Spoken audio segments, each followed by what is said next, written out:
The day I won a BMW M6 was the day I lost my house, my savings, meetings, my credit, my name. And the worst part? For 48 hours, I was the happiest man alive. If you're watching this thinking, I would never fall for something like that, I used to say the same thing. Part 1. Before the win. 2 years ago, my life wasn't bad. It just wasn't moving. I was 37, divorced, living in a house that still felt like it belonged to someone else. The mortgage was manageable, barely. Work was stable but exhausting. Every month felt like maintenance, not progress, not growth, just survival. I didn't dream about yachts or mansions. I just wanted one thing, a reset, something that would make me feel like I wasn't stuck. That's when I saw it, an ad. Enter for a chance to win a brand new BMW M6. Normally, I'd scroll past, but that day, I didn't. Part 2. The Lottery.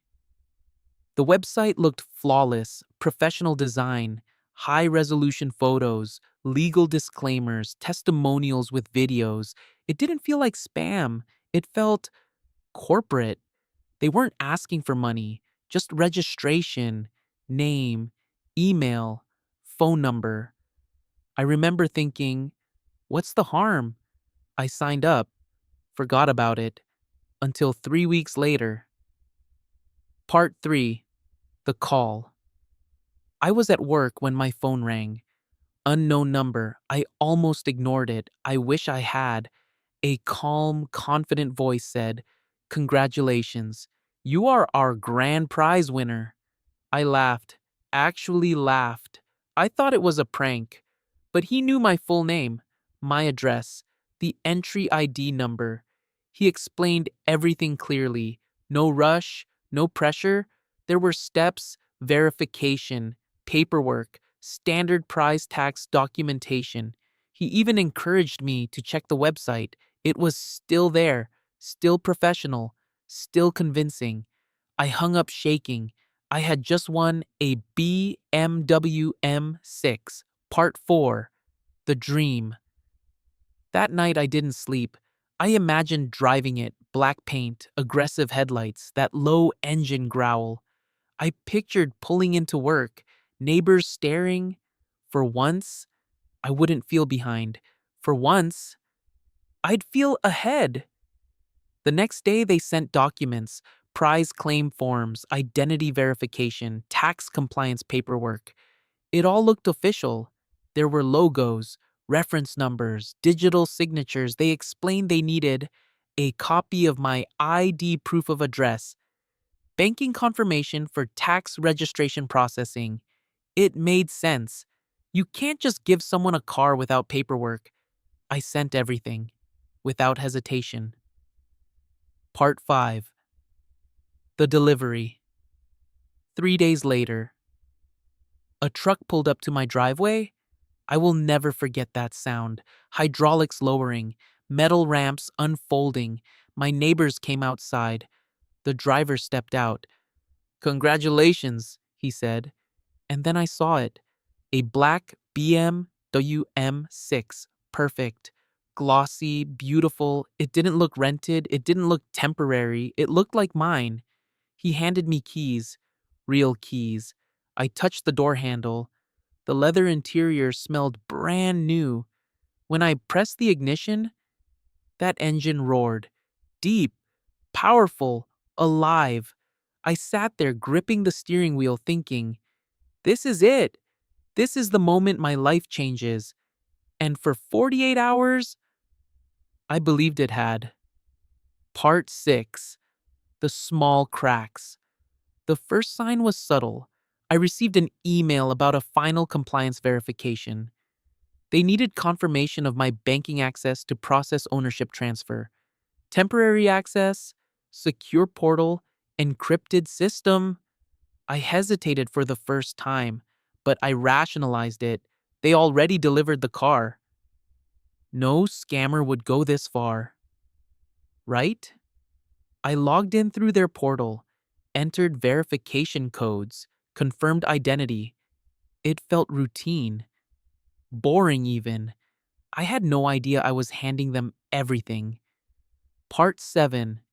The Freeze. 2 mornings later, my bank app wouldn't open. Error message. I tried again. Locked. I called the bank. The woman on the phone sounded concerned. Sir, there have been several large transfers from your account. My stomach dropped. What transfers? She listed amounts I had never seen in my life. Loans opened, credit lines expanded, funds moved, all under my authorization. Except they weren't. I drove home shaking. The BMW sat in the driveway, shiny, untouched. It looked like a trophy. It was bait. Part 8. Disappearing act. The lottery website was gone. The phone numbers disconnected. Emails bounced back. The portal I logged into? Dead. My identity had been used to open loans, max out credit, refinance my mortgage. Yes, they accessed my property records. They initiated changes using my credentials. By the time the fraud department intervened, it was too late. Damage was done. Irreversible damage. Part 9. The car was never mine. A week later, another truck came. Different company. Legal paperwork in hand. The BMW M6 was registered to a leasing corporation. Fraudulent documentation had been used to temporarily assign it to me. They reclaimed it immediately. I stood there as they loaded it up, neighbors watching again, but this time, no congratulations, no applause, just silence. The engine started one last time, and then it was gone. Just like that. Part 10. Total collapse. It didn't end there. The financial investigation revealed my mortgage had been leveraged, emergency loans approved, credit cards opened, my credit score collapsed overnight, legal battles followed. But legally, the authorizations traced back to my verified access, my login, my codes, my confirmation. I had unknowingly authenticated everything. The house? Foreclosure began 6 months later. Savings? Gone. Retirement fund? Drained. Everything I built over 15 years? Gone in under 2 weeks. Part 11. The shame. The worst part wasn't the money. It was the silence, explaining it to family, to friends, seeing that look in their eyes. How could you fall for that? I asked myself that question every day. I replayed every moment. The call, the documents, the keys in my hand. They didn't rush me. They didn't threaten me. They gave me hope. And I handed them trust. Part 12. Realization. Here's what I learned. Scams don't always look cheap. They don't always feel urgent. The most dangerous ones feel legitimate. They build confidence slowly. They reward you first. Then they dismantle you quietly. I didn't lose everything in one moment. I lost it in steps.